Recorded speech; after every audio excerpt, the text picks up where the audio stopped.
On clear days, one can see from the Faltenberg all the way to the Czech Jizera and Giant Mountains. The highest elevation in the Saxon Lusatian highlands lies at the very beginning of the Upper Lusatian Mountain Trail.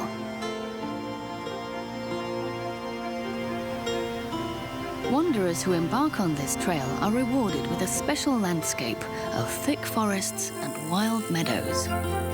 Humans once drew borders here that were never observed by nature. This 118-kilometer hiking trail leads first through the gentle Lusatian highlands and then through the Lusatian mountains to an altitude of 790 meters.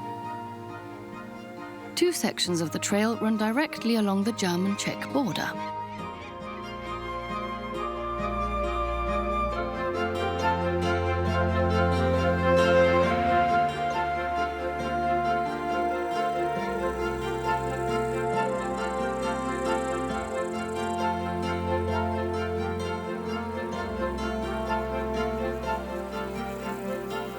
Butterfly researcher Stefan Brunzel is hunting butterflies on a mountain meadow near the German-Czech border.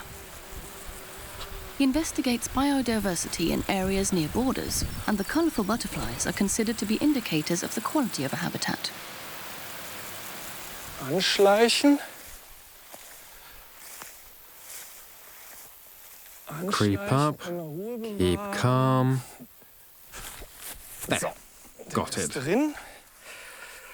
I'll take out the magnifier and we'll have a look. I can already see it's a marbled white, but I wanted to see if I could see how old it is.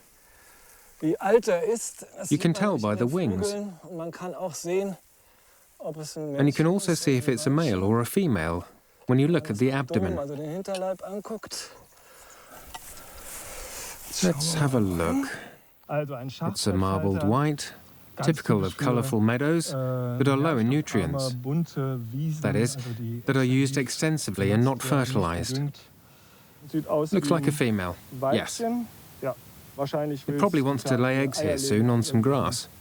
I interrupted it while it was drinking nectar, but now I'll let it go again. The female marbled whites let their eggs fall to the ground individually, sometimes even in mid-flight. For this reason, beautiful natural meadows are key to their survival.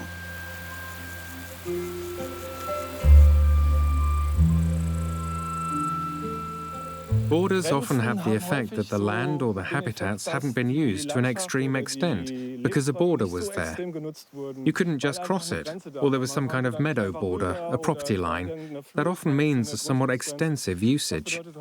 That was good for many species, especially butterflies, because, as I said, they need habitats and pastures that are relatively low in nutrients, and because of the many plant species.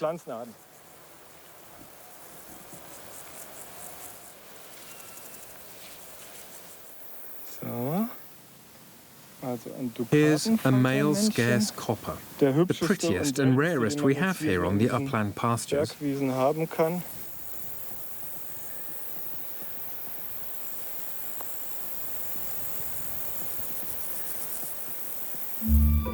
There are 184 different species of butterfly in Germany, and Brunzel estimates 20 to 25 of them living in this meadow alone.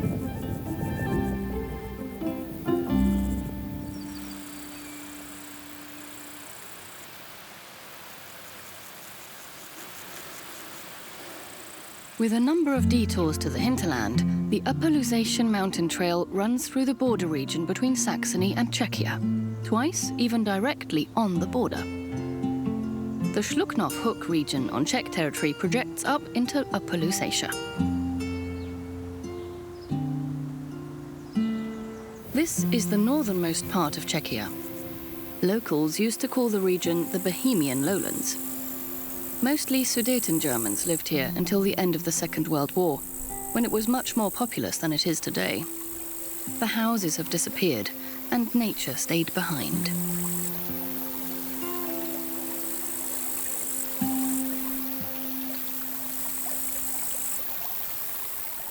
Beavers have taken over the architectural landscape, and they've done a good job of it.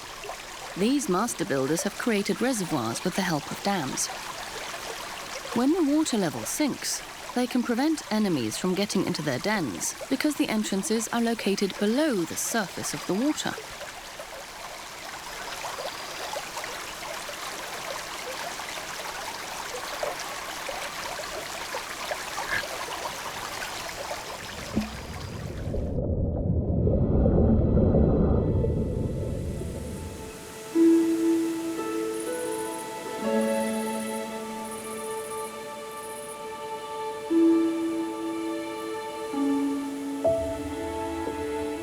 In the 19th century, the Schluknov hook was one of the most important hubs in the Austro-Hungarian textile industry. Its architectural legacy consists of abandoned buildings, such as the ruins of the Baroque Lipovar castle. It was once considered the most beautiful castle in the Bohemian lowlands. One person whose ethnic German family has lived here for generations is Werner Herzog. His parents experienced the expulsion of most other Germans from the country at the end of the war.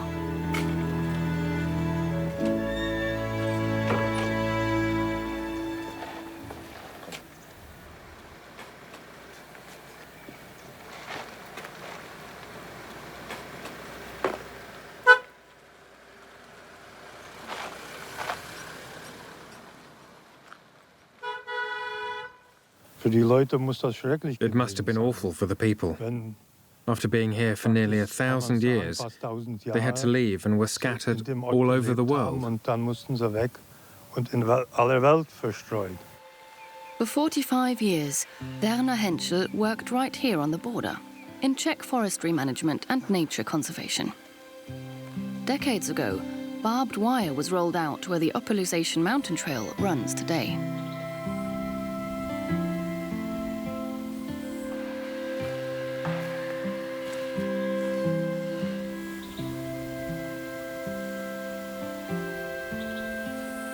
Before the war, there were several hundred ethnic German families in Werner Herzog's birthplace of Lipovar. Today, only 10 are left.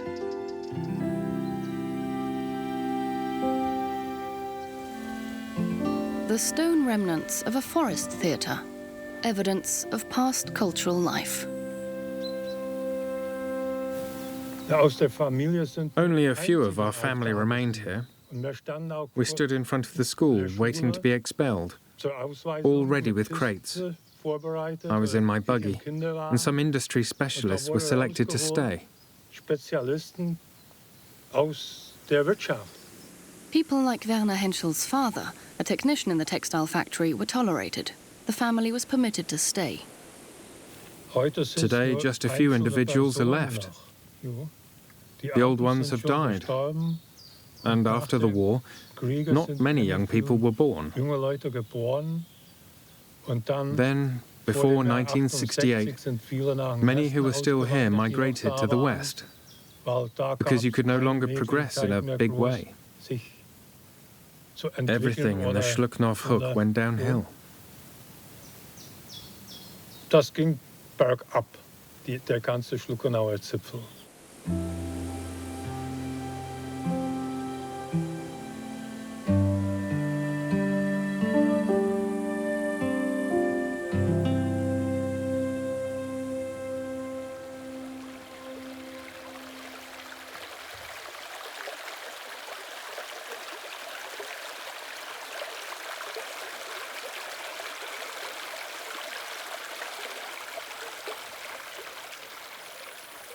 Sometimes Werner Herzog visits the spot where the northernmost house of the Schluknov hook used to stand, and where his great-grandfather once built a home. But nearly all houses were demolished in the 1950s, in a measure that was meant to protect the border. The border really didn't need to exist anymore. These are just stones that show there used to be a border here. Throughout Europe, there are 27 countries that no longer have borders. And that's the way it should be, also in the future. The animals don't recognize borders. The deer goes back and forth. The wolf goes back and forth. They don't care at all if there are border stones or if a border is marked. Within 20 or 30 years, the stones will disappear too. I'm optimistic about that. For a few kilometers, the Upper Lusatian Mountain Trail runs here directly on the border and then leaves the Schlucknopfhoek to make its way through thick sections of forest.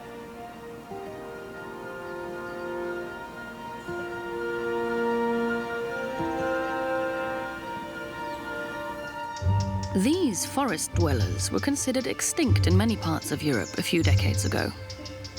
People managed to secure the eagle owl's survival by implementing strict conservation measures and rewilding. Their nesting areas are mostly well hidden in stone quarries. Only bird ringers from the National Park Administration know where this year's youngsters can be found. And every year it's uncertain whether their search for the coveted fledglings will be successful.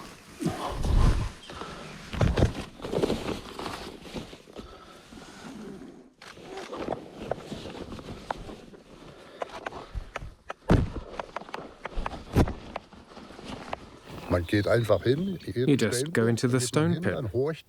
Then you listen to see whether you hear eagle owls, or you might find something like a feather or typical wet splashes. That's what we call the places where they poop on their favorite boulders. And yes, you just have to wait, be patient, and keep watching. The search was successful. His colleague is waiting above the quarry with the rings.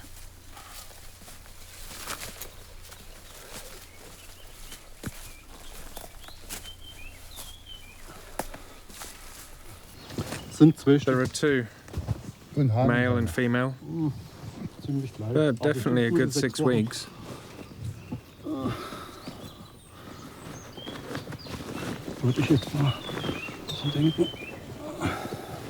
Ulrich Augst is the highest-ranking bird conservationist in the national park. So long as his health still permitted it, he used to climb down to the young eagle owls himself. Today, his helpers assist him. The fledglings are clacking their beaks in excitement. The rings will later help the conservationists determine the exact age of the birds as they continue to monitor the development of the population.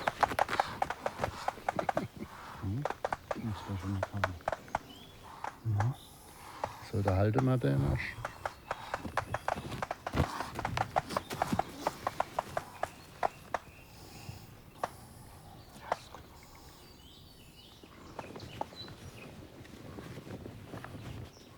It started in 1984 with the first unsuccessful brood here in the Lusatian Highlands.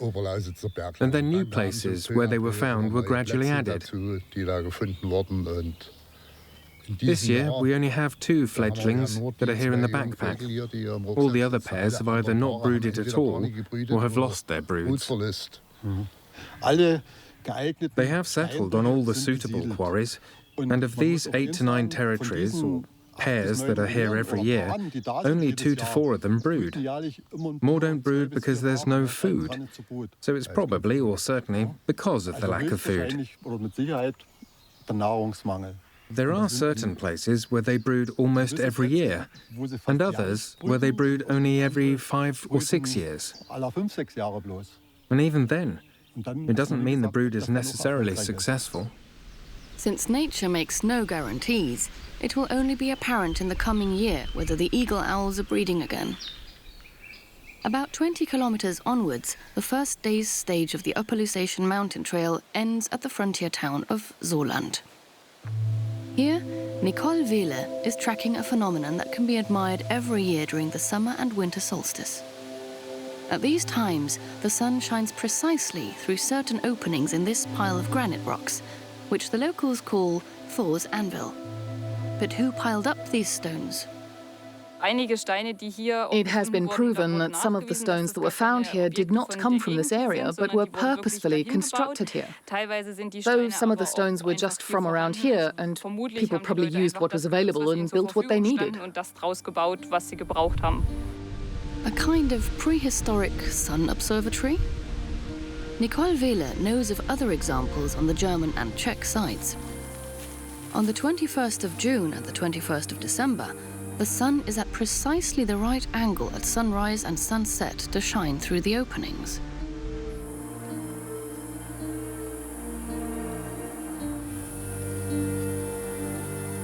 We suspect that the objects were used in the Stone Age.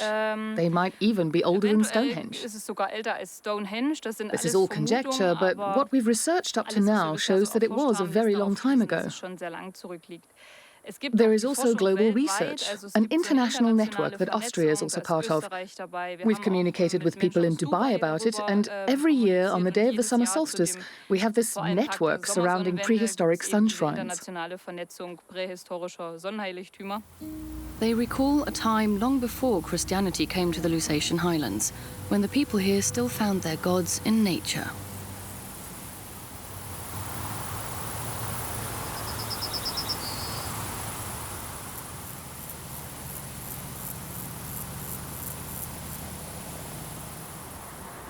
After Zoland, the Upper Lusatian Mountain Trail leaves the border and leads over some of the highest and best-known mountains in Upper Lusatia. The Bielebu, the Kotmar and the Lausche, all the way to Umgebinde.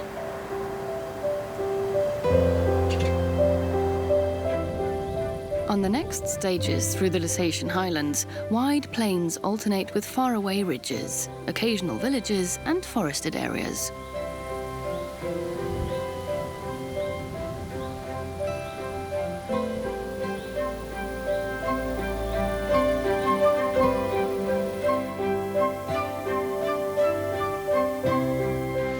The first mountain in this stretch is the Bielebu, at 499 meters.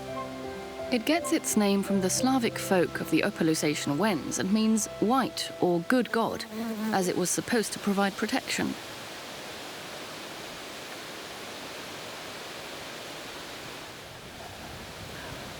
The next mountain to be scaled, the Kotmar, is also surrounded by legends. The arrow of a giant once got stuck in the ground, and when he pulled it out, water gushed forth. One of three sources of the river Spree was born. It starts here as a tiny trickle and grows into an impressive river on its way to Berlin, 350 kilometers away.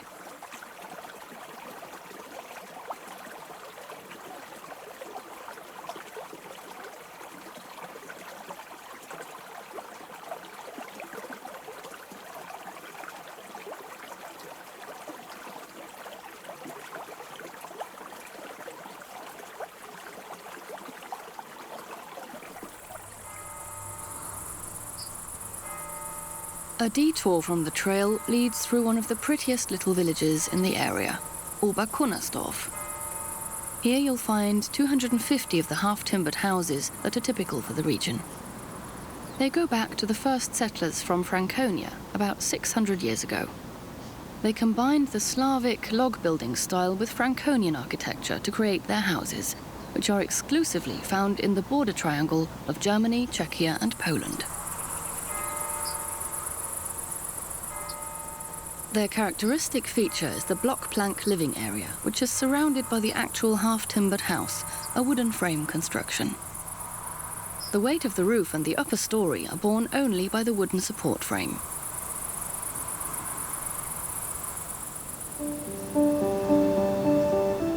Restoring them in accordance with heritage requirements is laborious. A single man lived here until his death. His estate was meagre and the substance of the walls is badly damaged. Yet everywhere along the Upper Lusatian Mountain Trail, there are people who are dedicated to maintaining such houses. There are approximately 19,000 of them today, from Upper Lusatia and Saxon Switzerland to Lower Silesia and northern Bohemia.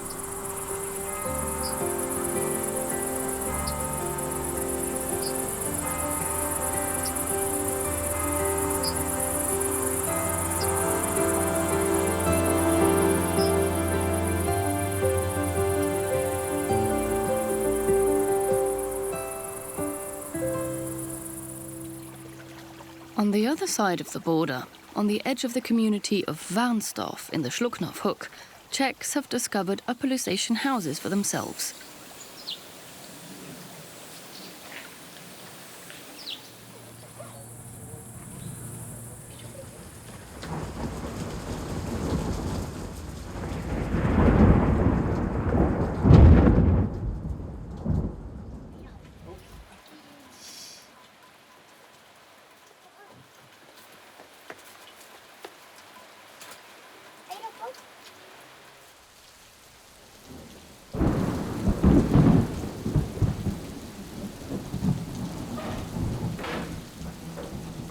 Stepanka, a teacher, and Andrei, an environmental officer, deliberately sought out such a house for themselves and their children.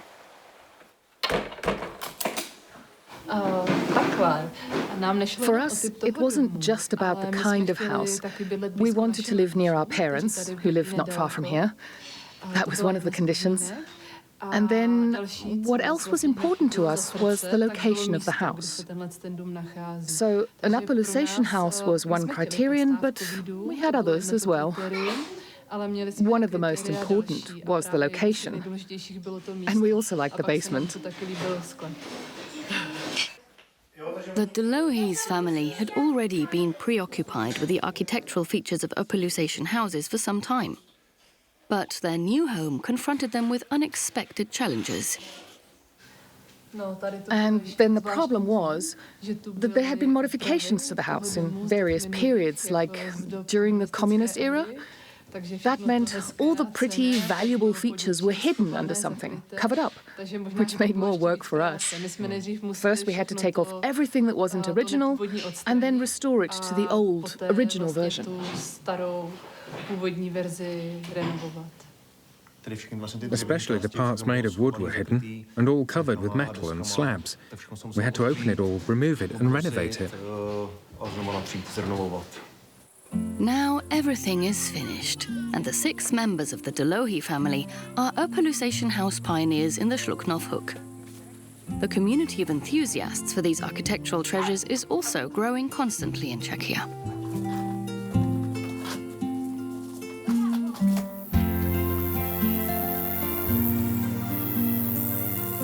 Just a hop back across the border into Germany and the village of Großschönau. Here, the Upper Lusatian Mountain Trail leads along the banks of the Mandau.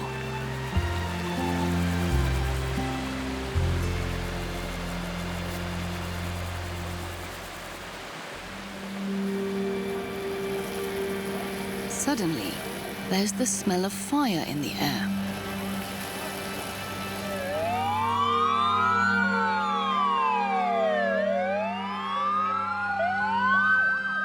Volunteer firefighters from both countries move in. They've done this for large-scale operations since 1967, when the Czech comrades were the first to notice a fire on the German side and refused to let the closed border gate deter them. It's a wildfire here on the Finkenhügel. I'll pass along to the control center. It's right on the Czech border.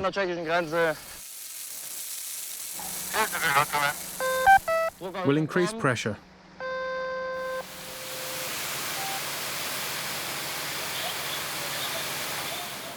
Since the 1967 fire, the 2 companies have worked closely together, and they still train together, like they're doing today. The fire is out. The responders are preparing to come back to the base. Come in. Good.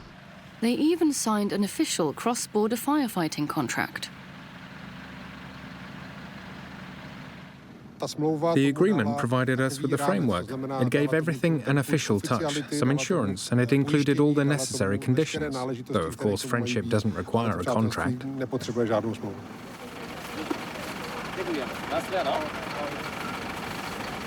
Both sides hope that the next time they get together, it will simply be as friends. The village of Großschönau is the gateway to the Zittau Mountains Nature Park. This is the smallest low mountain range in Germany. Here, the Lausche, the Upper Lusatian Mountain Trail's highest mountain at 793 meters, rises up. Both the Upper Lusatian Mountain Trail and the national border run right through the plateau.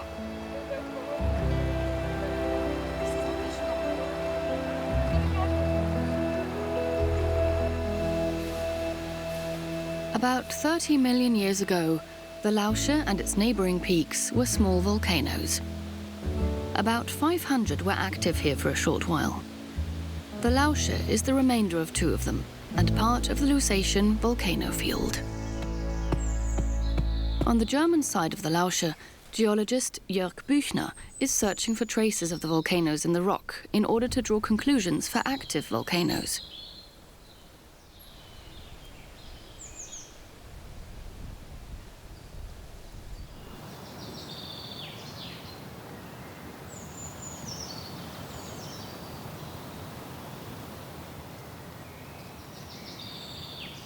When we think of volcanoes, we always imagine a kind of cone that has a crater on top with lava billowing out.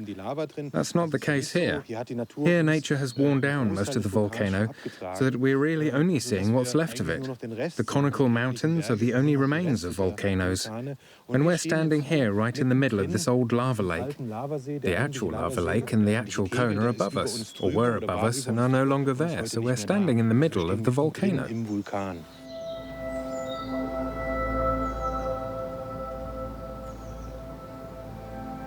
It's an ideal spot to dig out a special kind of stone. People began mining the black hole more than 400 years ago to make millstones.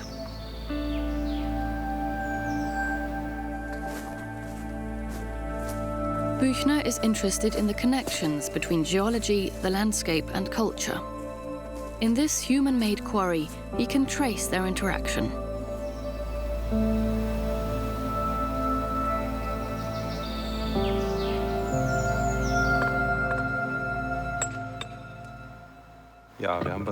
Here we have basalt, and we can see this wonderful interplay of basalt and sandstone. We have a basalt passage and sandstone all around it. And the magma's incredible heat cooked the sandstone so thoroughly here that it became completely hard and porous and could be mined here to make millstones. So geology creates culture.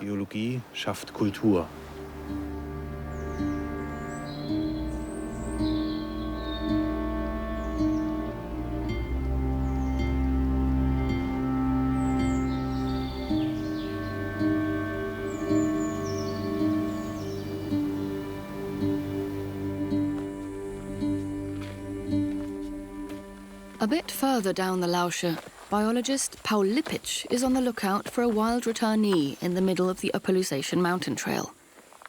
Not everybody is happy about its comeback.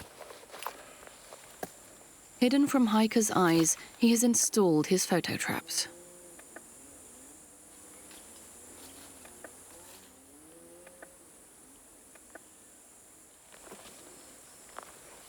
Though he hasn't found any pictures of the creature today, Paul Lippisch knows exactly what to look out for. Its droppings. He is convinced this was a wolf.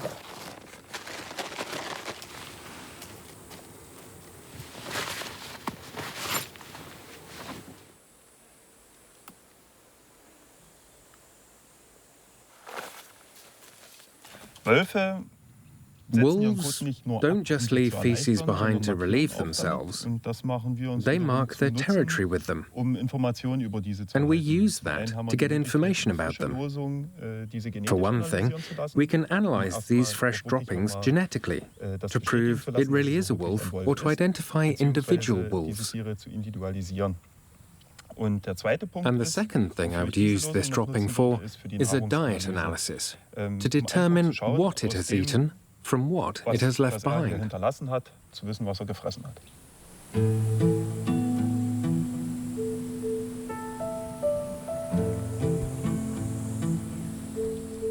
Wolves have become a transnational topic. A cross-border wolf monitoring project has existed for a number of years to share information and to provide support. Paul Lippisch is working with his Czech colleague Lukáš Žák on the Czech side of the Lausche in the Lusatian Mountains.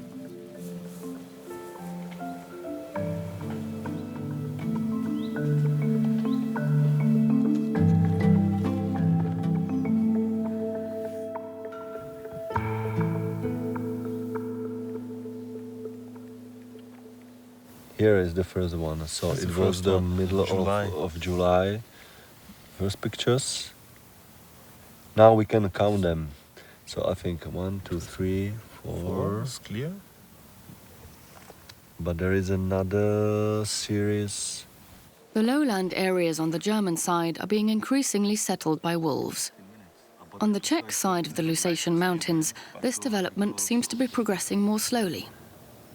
The assumption is that this is because less food is available. But one thing is certain, the wolves are here. Here. Badger. Where are the others? Where are the others, exactly? In the time of our project, Yeah. we found New territories, and here, yeah. I started to do monitoring in 2014, and it was only one territory was occupied. So it was in the Hochwald area. And now we have, in this region, we have 4 or 5 territories occupied by wolves. Not by packs, by wolves. So sometimes it's only pair, sometimes it's individual, sometimes it's pack. So depends on situation. So they definitely spread. From the Lausche, the Upper Lusatian Mountain Trail continues through mixed alpine forests in which the sandstone formed spectacular rock formations under the pressure of the volcanoes. The imposing Nuns Rock in Jornsdorf is one of them.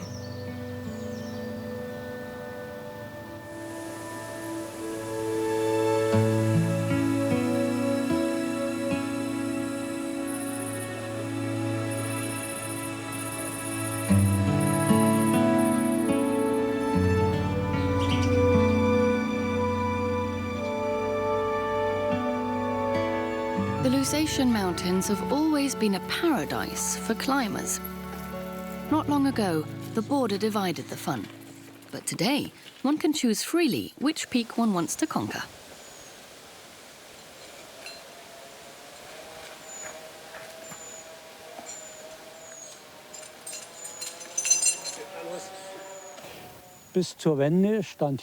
Until the fall of the wall, there was a fence here. There was the Czechoslovak Socialist Republic, and here was the GDR. You weren't allowed to go past the fence. After German reunification, this fence was removed, and now we can climb on both sides of the fence, or where there isn't a fence. And over here, we have another cliff, the Rammstein, where we can build campfires. So you can move around freely. That's something that Europe achieved.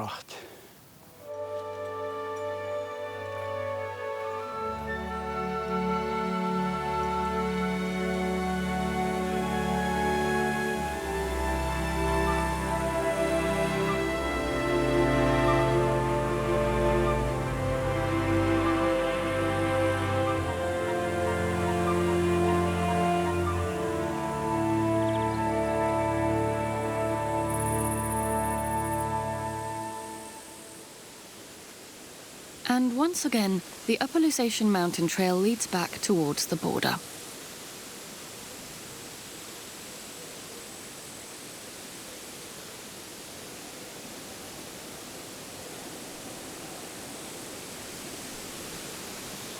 This time it heads over the Hochwald, the second highest peak in the Zittau Mountains after the Lausche, at 730 meters.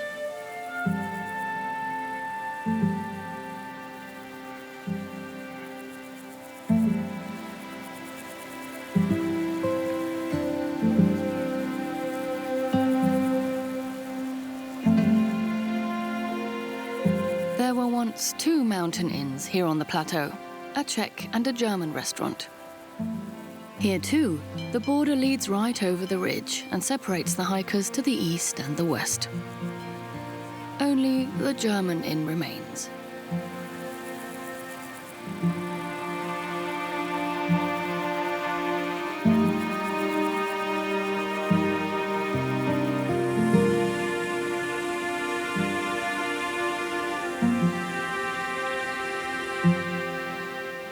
On what what is probably the best-known sandstone massif in the Zittau Mountains, the ruins of the castle and abbey at Umgebinde stand at 514 meters above sea level. Initially conceived as a simple fortification for the protection of two trade routes, the castle was expanded into a fortified complex in the early 14th century. The abbey was added later on.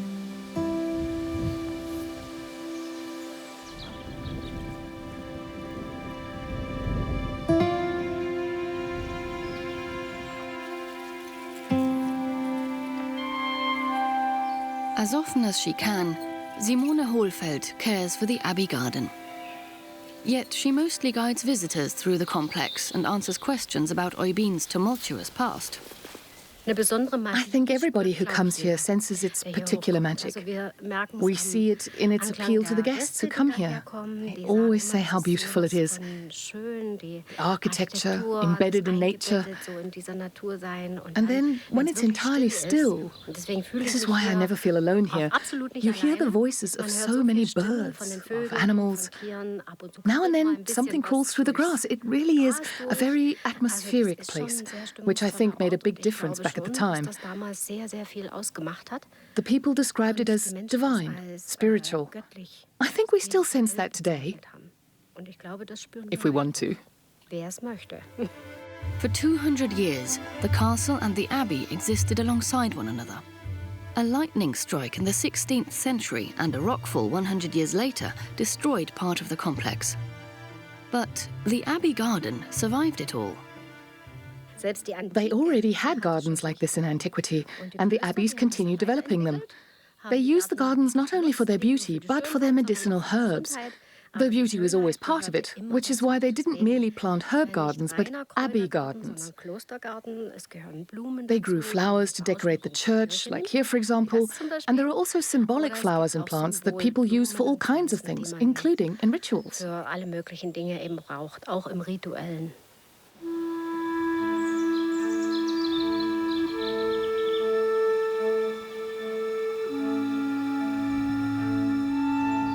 The unique calm, and particularly the rugged, difficult-to-access rocks of the Umgebinde, made it an ideal refuge. In 1998, the first peregrine falcon pair brooded here. Since then, they have nested here every year. Local authorities have even established an eerie protection zone and climbing restrictions during the breeding season. Employees of the national park are, of course, exempt.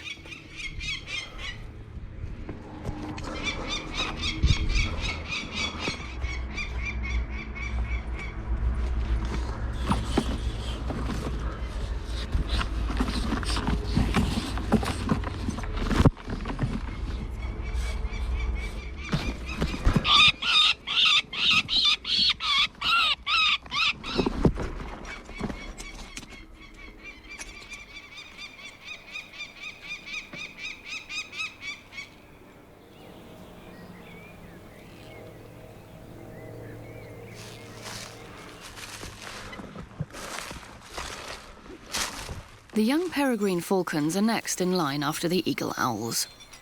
3 fledglings in a sack are taken up to Ulrich Augst, the specialist for eagle owls and peregrine falcons.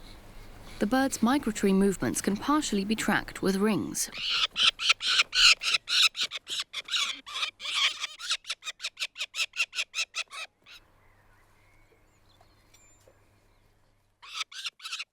For instance, I've never found one from the Zittau Mountains return to the Zittau Mountains. They fly away. We believe males move up to 50 kilometers away and females up to 1,000. Many young falcons just change their territory, and Augst finds them again nearby. Though migratory behavior is unpredictable. They go really far. I've made Italian finds 11 days after their first flight. They've already been in Italy, these young peregrine falcons.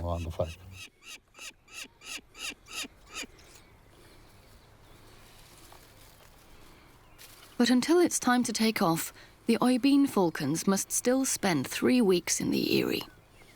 Statistically speaking, only 30% of young falcons survive their first year. Before the winter, all 3 of these fledglings must likely move on because there will only be enough food for the older, established birds left.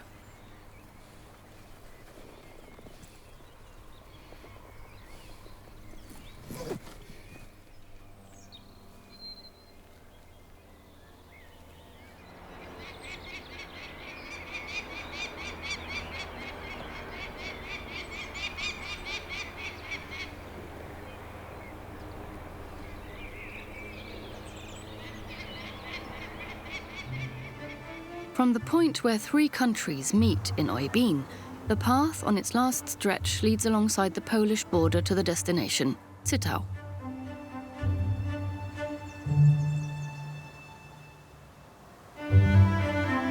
For thousands of years, wind corrosion and erosion have created from the variously hard layers of sandstone the spectacular natural monuments of Chalice Rock.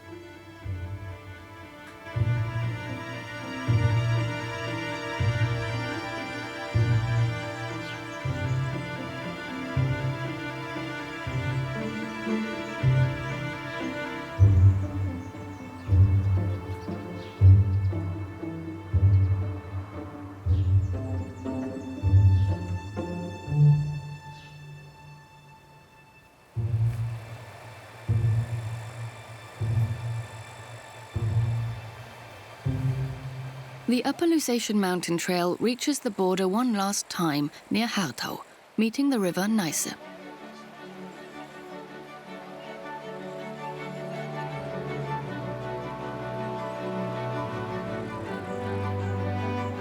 Germany, Poland and Czechia meet at the end of the Neiße Causeway. At the symbolic place where 3 nations come together, 4 flags commemorate a united Europe without borders.